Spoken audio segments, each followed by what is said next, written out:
This is the moment Airbus's vision of the future, a flying car, left the ground for the very first time.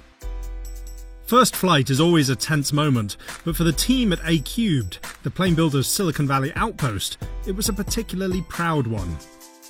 Vahana, as this new aircraft is called, is revolutionary and could one day save us from traffic jams by making use of the third dimension.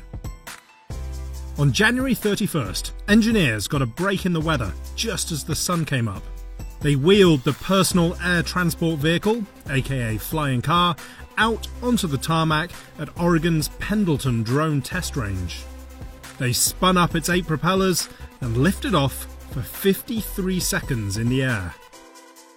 That may not sound like much, but aerospace experts say experimental aircraft like this mark the start of a fundamental change in the way we'll get around. Other companies are getting in on this action too, most notably Uber, with its plans for an air taxi service which could be operational over cities like Dallas and Dubai in just 2 years. As this conceptual rendering shows, the company wants to give rides between the tops of tall buildings to passengers who reserve a seat on their app. Uber's hoping to capitalise on all the companies making advances in materials, electric batteries and propulsion, and sophisticated computer controls. All those things are coming together to make flying cars real. In April last year, Germany's Lilium Jet showed its own prototype aircraft. It'll be able to take off vertically and then fly horizontally at high speed.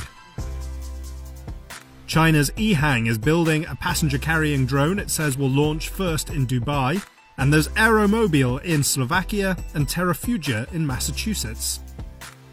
Joby Aviation in China promises its own electric vertical takeoff and landing service within 5 years. The final call on whether these aircraft are safe enough to fly over US cities will fall to the FAA, which is in the process of working out how to classify this new class of vehicles, which aren't really helicopters, but aren't planes either. The Vahana team is already planning its next round of tests to demonstrate that its vehicle is safe to fly and ready for passengers.